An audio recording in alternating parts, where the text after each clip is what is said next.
ધોરણ 8 સામાજિક વિજ્ઞાન। હવે આપણે વાત કરીએ કે સ્વતંત્ર ભારત વિશે આપણે ઘણી ચર્ચા કરતા હતા। જેમાં ગઈ વખતમાં આપણે ચર્ચા કરી કે ભારત અને પાકિસ્તાન દેશ વચ્ચેના ભારતના સંબંધો કેવા હતા। એ સિવાય ભારતના ઘણા અમુક પ્રદેશો હતા, પોંડુચેરી, કરેકલ, યમન, માહે અને ચંદ્રનગર। એ સિવાય ગોવા, દીવ અને દમણ। આ પ્રદેશોને છોડાવવા માટે આ પ્રદેશો ઉપર કોનો કબજો હતો? એટલે કે ફ્રેન્ચ અને પોર્ટુગીઝો। તો એમને પોતાના દેશમાં પાછા મોકલવા અને એ પ્રદેશો ઉપર ભારતનો વહીવટ સ્થાપવો, એટલે કે ભારત સંઘ સાથે એને જોડવું, એવી ભારત સરકારની નીતિ હતી। કારણ કે ભારતના જ પ્રદેશો હતા અને ભારતે એને પાછા મેળવવાના હતા। એટલે ફ્રેન્ચ સરકારને સીધી રીતે સરળતાથી એમની પાસેથી આપણે એ વસાહતો, એ પ્રદેશો મેળવી શક્યા, જેમાં આપણે કોઈ પણ જાતનું યુદ્ધ કરવું ના પડે। સરળતાથી વાતચીત દ્વારા, વાટાઘાટો દ્વારા એ આપણને મળી ગયા। પણ ગોવા, દીવ, દમણને છોડાવવા ઓપરેશન વિજય નામનું યુદ્ધકીય લશ્કરી સેના મોકલવી પડી અને યુદ્ધ દ્વારા ગોવા, દીવ, દમણને આપણે ભારત સંઘ સાથે જોડ્યા। તો આવી રીતના આપણે ભારતના અમુક પ્રદેશો જીતીને ભારતને એક મોટો દેશ બનાવ્યો। ભારત સાથે, પાકિસ્તાન સાથે પણ આ ભારતના ઘણા દુશ્મની, આ ભારતનો એક ભાઈ પ્રકારે દેશ છે, કેમ કે આપણા ભારતમાંથી જ પાકિસ્તાનનો જન્મ થયો છે। તો એક માના બે સંતાન સ્વરૂપે ભારત અને પાકિસ્તાન ભાગલાના સ્વરૂપે જોવા મળે છે। અવારનવાર બંને વચ્ચે યુદ્ધ થાય છે, જે એવી તંગ દિલ્હી પરિસ્થિતિ, યુદ્ધકીય પરિસ્થિતિ આ બે દેશોમાં જોવા મળે છે। હવે આ થઈ ભાગલા પાડવાની વાત। ભારતને કયા દેશ સાથે દુશ્મનાવટ છે, કયા દેશ સાથે સારા સંબંધો છે, એ પણ અલગ અલગ પ્રશ્નો છે। પણ આજનું ભારત, એટલે કે આઝાદી મળ્યા પછીનું ભારત કેવું હતું, તો એ આપણો આજનો મુદ્દો છે। એટલે કે આજનું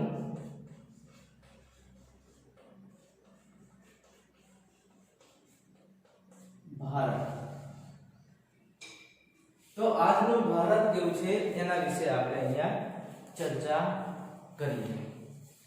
તો આઝાદીના 64 વર્ષો પછી આપણા દેશની વિકાસ યાત્રા કેવી રહી? હાલમાં વર્ષો 77 વર્ષ જેવું થઈ ગયું છે। બંધારણમાં નક્કી કરેલા આદર્શો આપણે કેટલી અંશે સિદ્ધ કર્યા? બંધારણ પ્રમાણે આપણે દેશનો વિકાસ કેવો કર્યો? એ બધું એક આજના સમયનું ભારત જોવા મળે છે। પંચવર્ષીય યોજનાનો અમલ પછી ભારતમાં ઔદ્યોગિક વિકાસનો સાચા અર્થમાં પ્રારંભ થયો।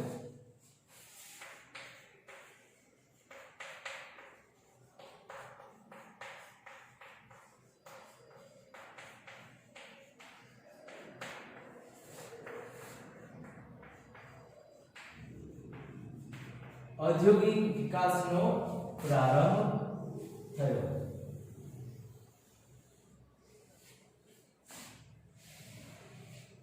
સુતરાઉ કાપડ, ખાંડ, લોખંડ પોલાદનો ઉદ્યોગ, ઇજનેરી, રસાયણ, કોલસા ઉદ્યોગ વગેરેનો સારો એવો વિકાસ થયો છે। ઔદ્યોગિક વિકાસમાં આપણે જોઈએ તો સુતરાઉ કાપડ,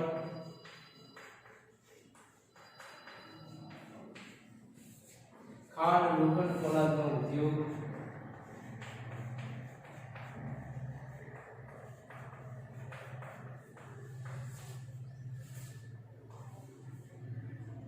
ઇજનેરી, રસાયણ,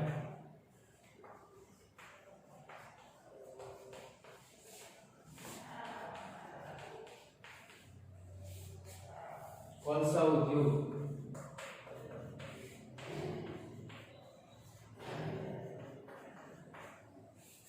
વગેરેનો વિકાસ થયો।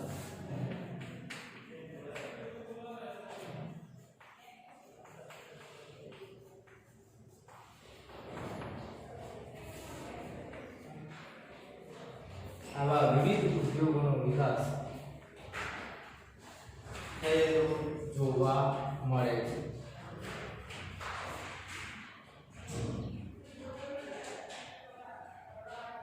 ઔદ્યોગિક ચીજવસ્તુઓની બાબતમાં આપણે સ્વાવલંબી બન્યા છે.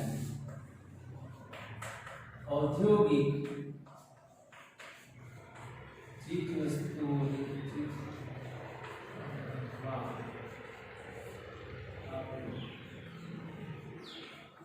સ્વાવલંબન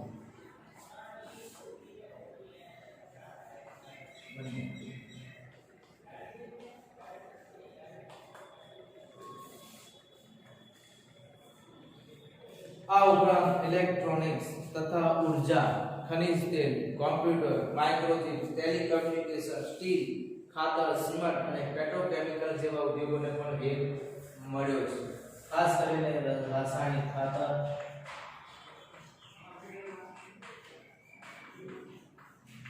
સ્ટીલ, ખનિજ તેલ, ઉર્જા, સિમેન્ટ,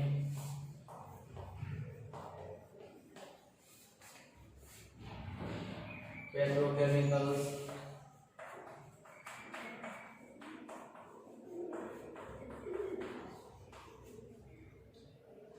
electronics.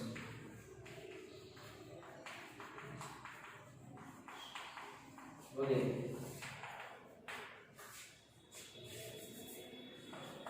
બીજા આ ઇલેક્ટ્રોનિક્સ એક પ્રકારના આવા ખનિજ તેલ, કોમ્પ્યુટર, સિમેન્ટ, ખાતર એ બધા ઉદ્યોગોનો પણ વિકાસ સારો એવો થયો છે. ઘણા બધા વિદેશી વિવેચકો માનતા હતા કે ભારત એક રાષ્ટ્ર તરીકે વધુ સમય નહીં ટકી શકે.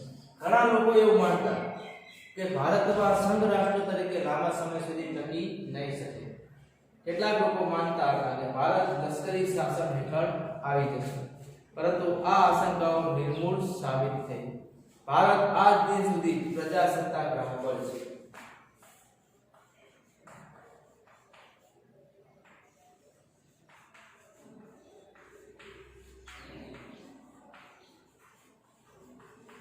પ્રજાસત્તાક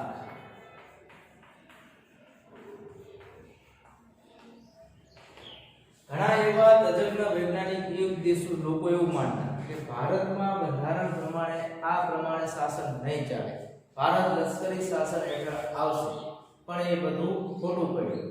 ભારત આજ સુધી લોકશાહી અને પ્રજાસત્તાક શાસન ટકાવી રાખ્યું છે અને એ આપણે ગૌરવ લાયક બાબત છે. અહીંના લોકોની ભાષા અને ધર્મની વિવિધતામાં એકતા જોવા મળે છે. ભાષા અને ધર્મની વિવિધતામાં એકતા જોવા મળે છે.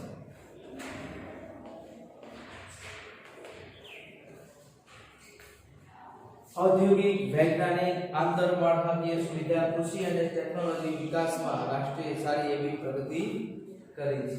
પરંતુ બીજી બાજુએ તો આ પણ સાચું છે કે જ્ઞાતિના ભેદભાવ પણ જોવા મળે છે. ભારતમાં જ્ઞાતિ ભેદભાવ ઘણું જોવા મળે છે.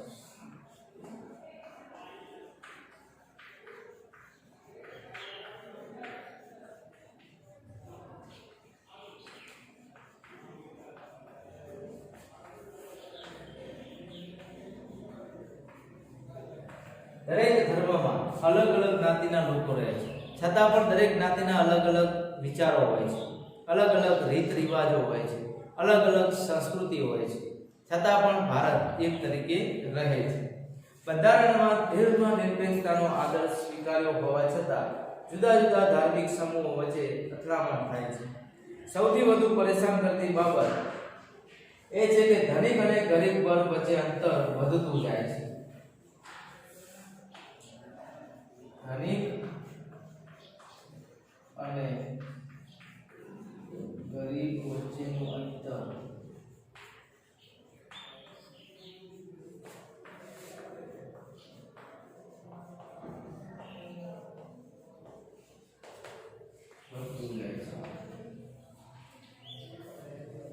ભારતના અમુક સમૂહને આર્થિક વિકાસનો ઘણો ફાયદો થયો છે.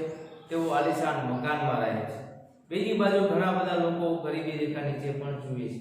શહેરની ઝૂંપડપટ્ટી વિસ્તારના રહેતા લોકો પોતાના બાળકોને શાળામાં પણ મોકલી શકતા નથી.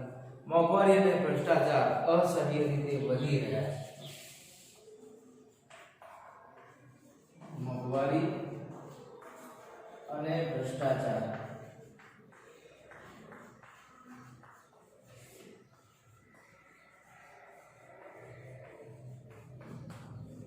વધી રહ્યો છે. આપણું બંધારણ કાયદાની દ્રષ્ટિએ બધાને સરખા ગણે છે, પરંતુ વાસ્તવિક જીવનમાં અમુક ભારતીય બીજાની સરખામણીએ વધુ શક્તિશાળી જોવા મળે છે. સ્વતંત્રતાના સમયે નક્કી કરેલા આદર્શોની દ્રષ્ટિએ જોઈએ તો ભારતીય લોકશાહી બહુ મોટી સફળતાનો દાવો ન કરી શકે, પરંતુ એ હકીકત છે કે નિષ્ફળ પણ નથી. આપણે એકબીજાની તુલનામાં જોઈએ, ગરીબ અને અમીર વર્ગની તુલનામાં, તો જે લોકો આલીશાન મકાનમાં પણ રહે છે, તો આર્થિક પરિસ્થિતિનો અમુક લોકોને વધારે પ્રમાણમાં ફાયદો થયો છે અને અમુક લોકોને એનો ગેરફાયદો પણ જોવા મળે છે. છતાં પણ ભારત અડગ રીતે પોતાનું સ્થાન જાળવી રહ્યું છે. તો હવે આ રીતે આજનું ભારત આપણને જોવા મળે છે. હવે આપણો જે આગળનો એક મુદ્દો છે તો કે મહાત્મા ગાંધીજીના અનુયાયી મીરાબહેન.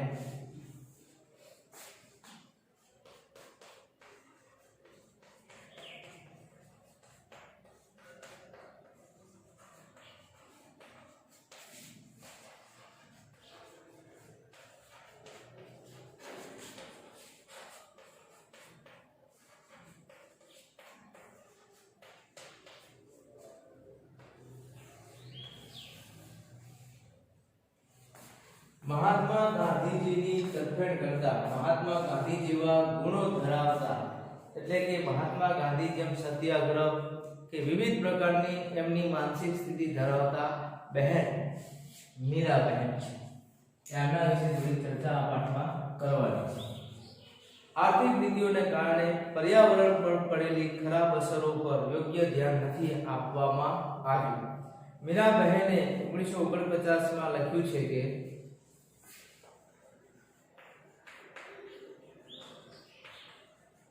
1949 માં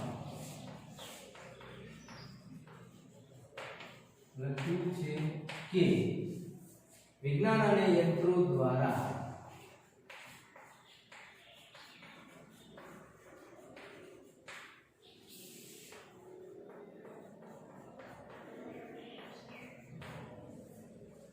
અમુક સમય સુધી ઘણો ફાયદો થઈ શકે છે.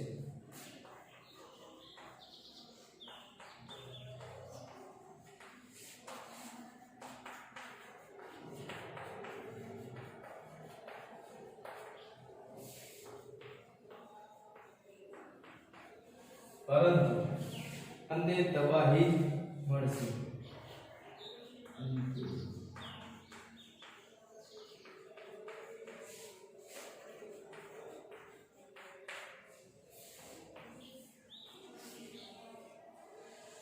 આપણે કુદરતના સંતુલનનો અભ્યાસ કરીને તેના નિયમો પ્રમાણે જીવન ચલાવવું જોઈએ.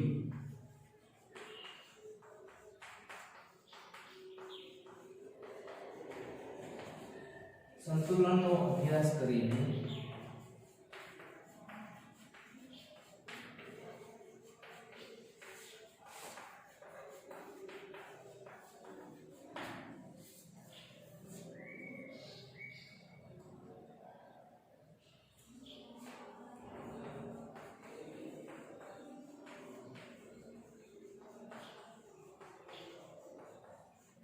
તેના નિયમો પ્રમાણે જીવન ચલાવવું જોઈએ.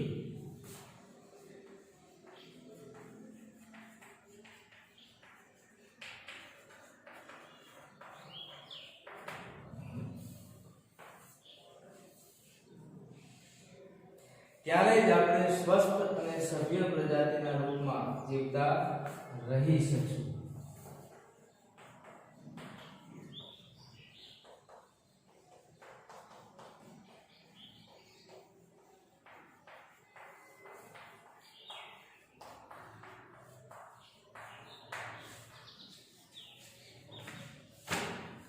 તો અહીંયા સ્વસ્થ રહેવા માટે જેમ જેમ વિકાસ કરવા માટે ભારતમાં ઘણી બધી ટેકનોલોજી શોધાતી જાય છે. એ દિવસે ને દિવસે ટેકનોલોજીનો ઉપયોગ થતો જાય છે, એમાં આપણા સ્વાસ્થ્ય ઉપર, આપણી તંદુરસ્તી ઉપર પણ એની આડઅસરો થતી જોવા મળે છે. એ મીરાબહેનના વાક્યો એ સમયમાં હતા, જે હાલમાં પણ આપણે પરિસ્થિતિનો સામનો કરી રહ્યા છીએ. હવે બોર્ડમાં જે લખેલું છે વર્ક, એનો વિશે આપણે ડિટેલમાં તમને સમજણ આપવામાં આવશે.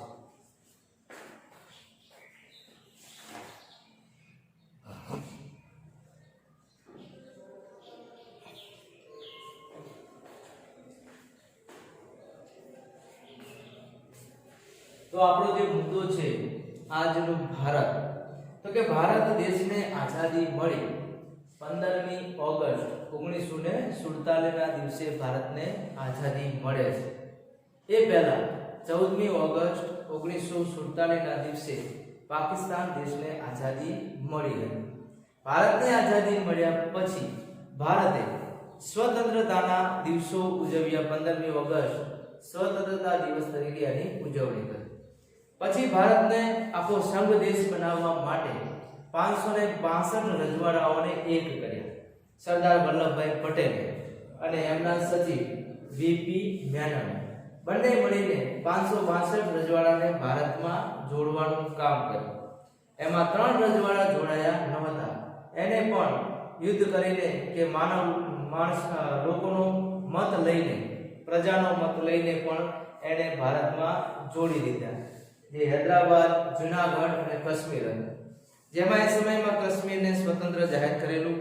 તેને 370 ની કલમ પ્રમાણે ભારત સાથે જોડાણા, જે હવે 370 ની કલમ દૂર કરીને સંપૂર્ણ ભારતમાં જોડીને એને 2 કેન્દ્ર શાસિત રાજ્યો બનાવ્યા. તો આવી રીતે ભારત આખો સંઘ બન્યો.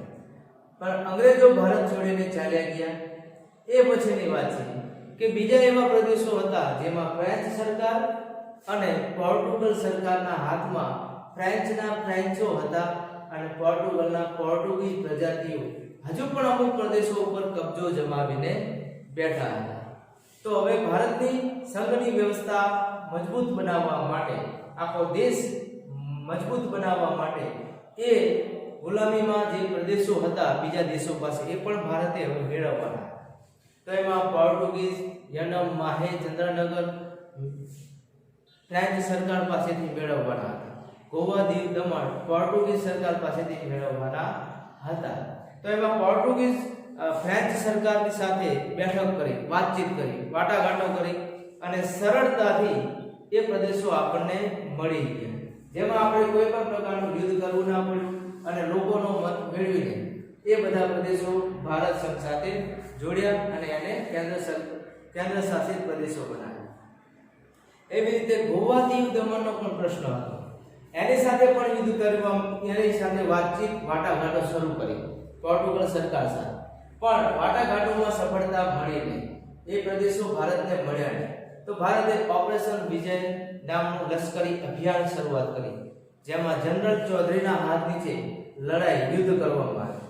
અને આ યુદ્ધમાં 2 જ દિવસમાં પોર્ટુગલ સરકારને આપણે યુદ્ધમાં હરાવી દીધા અને ગોવા, દીવ, દમણ ઉપર ભારતનો રાષ્ટ્રધ્વજ ફરકાવ્યો અને એ પ્રદેશો પણ ભારતે યુદ્ધ કરીને મેળવી લીધા. તો આવી રીતે ભારત એક સંઘ મોટો દેશ બની ગયો અને આવી રીતે એના જે કેન્દ્ર શાસિત પ્રદેશો પણ ઘણા બધા છે. હાલની પોઝિશન પ્રમાણે ભારત જોઈએ તો આજનું ભારત કેવું છે? તો આજનું ભારતમાં જોઈએ તો 28 રાજ્યો છે, 8 કેન્દ્ર શાસિત પ્રદેશો છે અને 1 રાજધાની દિલ્હી છે. તો આ આપણું આજનું ભારત છે. અને આજનું ભારતમાં ઔદ્યોગિક ટેકનોલોજી, કોમ્પ્યુટર યુગ, આધુનિક યુગ છે, જેમાં ઘણી બધી નવી ટેકનોલોજી શોધાય છે. તો અહીંયા આપણો મુદ્દો છે આજનું ભારત. તો ઔદ્યોગિક વિકાસનો પ્રારંભ થયો. આઝાદી મળ્યા પછીનું જે ભારત હતું એની અહીંયા ચર્ચા કરવાની છે. હાલનું વર્તમાન ભારતની ચર્ચા અહીંયા કરવાની નથી. આઝાદી મળ્યા પછીનું ભારત કેવું હતું, એટલે એ આજનું ભારત એમ કહેવાય. તો એમાં ઔદ્યોગિક વિકાસનો પ્રારંભ થયો. અંગ્રેજો ઇંગ્લેન્ડમાંથી ઔદ્યોગિક ક્રાંતિ ભારતમાં લાવ્યા અને એના કારણે ભારતને વધારે ફાયદો થયો. એટલે ઔદ્યોગિક ટેકનોલોજી ભારતમાં વિકસી હતી, જેનાથી લોકો માહિતગાર હતા અને અંગ્રેજો ચાલ્યા ગયા પણ ઔદ્યોગિક વસાહતો અહીંયા છોડતા ગયા. એટલે કે ઔદ્યોગિકનો વિકાસ અને એનો પ્રારંભ થાય છે દેશના વિકાસ માટે. એમાં સૌથી વધારે સુતરાઉ કાપડ, જે ભારતનું મુખ્ય કાપડ છે, સુતરાઉ કાપડ, પછી ખાંડ, લોખંડ પોલાદ, ઇજનેરી, રસાયણ, કોલસા ઉદ્યોગ વગેરે ઉદ્યોગોનો સારો એવો વિકાસ થયો. ભારતમાં પણ વિવિધ પ્રકારના ખનિજોની શોધ થઈ. આ ખનિજોની શોધ થવાથી એનાથી લગતા જે ઉદ્યોગોનો પણ વિકાસ સારો એવો થયો. એની પણ ફેક્ટરીઓ બનાવવામાં આવી, મિલ બનાવવામાં આવી, કારખાના બનાવવામાં આવ્યા અને કંપનીનો પણ વિકાસ સારો એવો કરવામાં આવ્યો. ઔદ્યોગિક ચીજવસ્તુમાં આપણે સ્વાવલંબી બન્યા છે. ઘણી બધી એવી ઔદ્યોગિક વસ્તુઓ છે જે વિદેશમાંથી અમુક લાવવી પડતી અને કાચા માલ તરીકે. ભારતમાં કોઈ ટેકનોલોજી કંપની કારખાનું છે પણ કાચા માલ તરીકે કોઈ વસ્તુ ના હોય તો વિદેશમાંથી મંગાવવી પડતી. હવે એ વસ્તુ વિદેશમાંથી મંગાવવી પડતી નથી.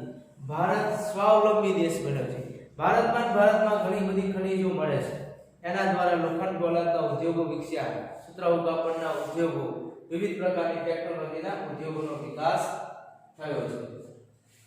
રાસાયણિક ખાતર, સ્ટીલ, ખનિજ તેલ, ઉર્જા, સિમેન્ટ, પેટ્રોકેમિકલ્સ, ઇલેક્ટ્રોનિક્સ વગેરે આ બધું પણ ભારતમાં વિકસિત થયું. જે બધું ટેકનોલોજીની બાબતનું છે. એટલે કે રાસાયણિક ખાતરો જે ખેતીમાં ઉપયોગમાં આવતા હોય એવા રાસાયણિક ખાતરો, ઇલેક્ટ્રોનિક વસ્તુઓ જે કોમ્પ્યુટર, વિવિધ પ્રકારના એન્ડ્રોઇડ ફોન, જે વીજળીથી ચાલતા સાધનો, આ બધી વસ્તુઓ એમાં સમાવેશ થાય છે.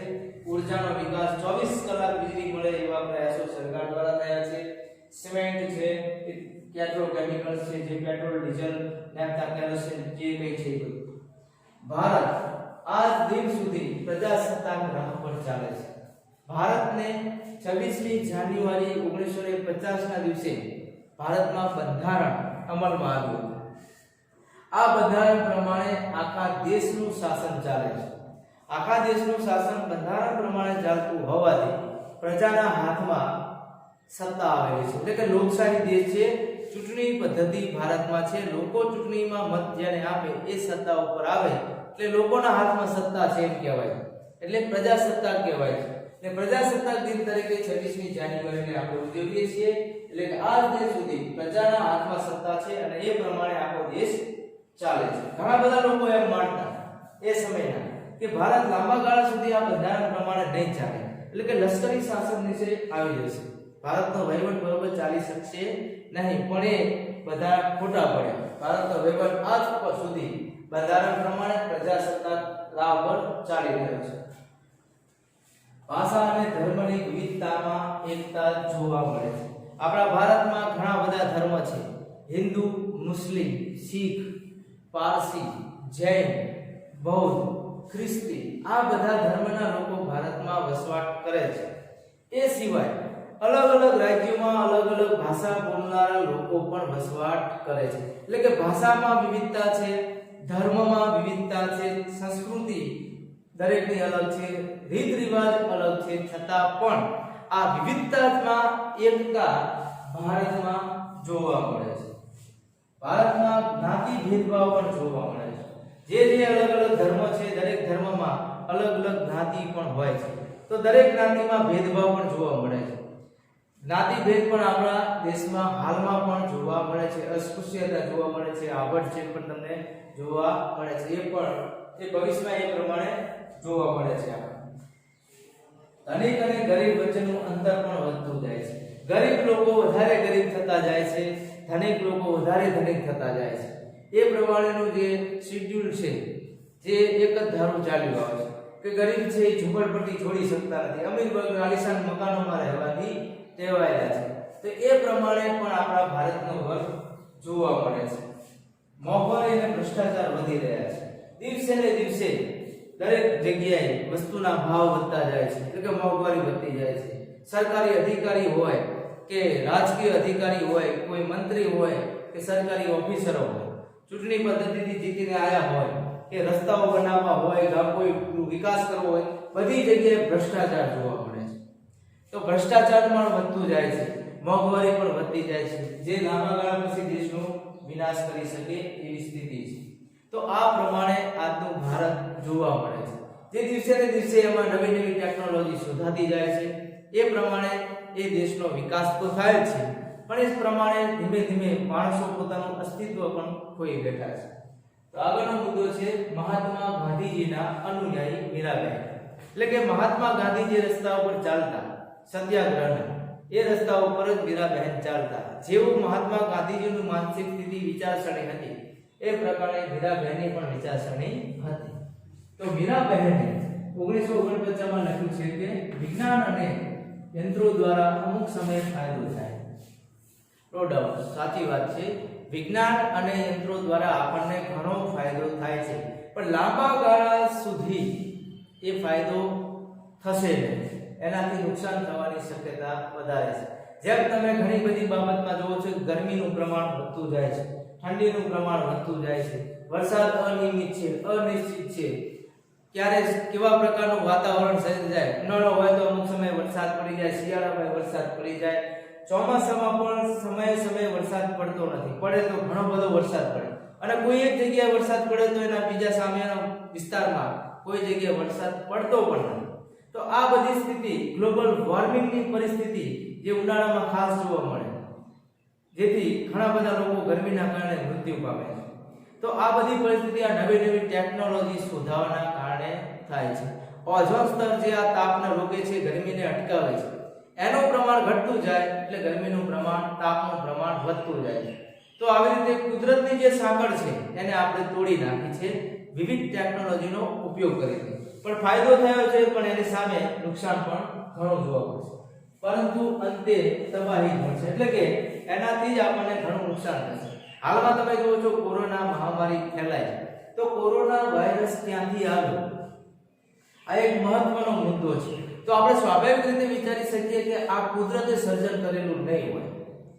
કુદરતે એવું સર્જન કરવું હોય, બધાને મારવું હોય, એક જ સાથે મારી શકે, તેના પાસે એ ઘણી બધી પદ્ધતિ છે. પણ આ માણસ દ્વારા કોઈ ટેકનોલોજી કે કોઈ વિવિધ કોઈ વસ્તુ બનાવટમાં વાયરસનું જે સ્થાન મળ્યું છે, જેના કારણે આ વાયરસ પેદા થયો અને દરેક માણસનો જીવ લઈ રહ્યો છે. ધીમે ધીમે આ કોરોનાના કારણે શિક્ષણ ઉપર ઘણી અસર થઈ, એવી રીતે બાળકોના વિકાસ ઉપર પણ અસર થાય છે, અને ઘણા બધા લોકો મૃત્યુના મુખમાં જીવી રહ્યા છે. તો આપણે કુદરતના સંતુલનનો અભ્યાસ કરીને તેના નિયમો પ્રમાણે જીવન ચલાવવું જોઈએ. આ કુદરતની સાંકળ આપણે તોડી એટલે કુદરતે આવા વિવિધ પ્રકારના રોગોનું ઉત્પાદન છે, જે માણસોના કોઈ વિકાસના કારણે જ આ રોગો પેદા થાય છે. તો કુદરતી સાંકળ જો તૂટશે એટલે કે જે એને ઋતુચક્ર ચાલે છે કુદરતનું, એ ઋતુચક્રમાં જો ફેરફાર થશે તો માનવનો વિકાસ અટકી જશે. તો આ એક જોવા જેવી બાબત છે. તો ઘણી જગ્યાએ તમને જોવા મળે છે કે જંગલો નાશ થઈ ગયા છે, પાણીનું સ્તર જે ઊંચું હતું, પીવાલાયક પાણી ક્યાંય મળતું નથી, જે ઉનાળો આવે એટલે તમને એની પરિસ્થિતિનું ભાન થાય છે. તો આવી રીતની પરિસ્થિતિ એ કુદરતી સાંકળ આપણે તોડતા ગયા છે, જેને કારણે આપણને ઘણી બધી મુશ્કેલીઓનો સામનો કરવો પડશે. ત્યારે જ આપણે તંદુરસ્ત રહી શકશું. અને જો કુદરતના સાંકળને આપણે સાચવી રાખીએ, પાણીનો જરૂર પૂરતો જ ઉપયોગ કરીએ, પ્રદૂષણ અટકાવીએ, વિવિધ પ્રકારના વૃક્ષોનું ઉછેર કરીએ અને કુદરતી પર્યાવરણને આપણે જાળવી રાખીશું, તો જ આપણું જીવન તંદુરસ્ત અને સ્વસ્થ રહેશે, અને તો જ આપણે વિવિધ પ્રકારના ગંભીર બીમારીમાંથી બહાર નીકળી શકીશું. તો અહીંયા આપણો આ પાઠ પૂરો થાય છે. Thank you.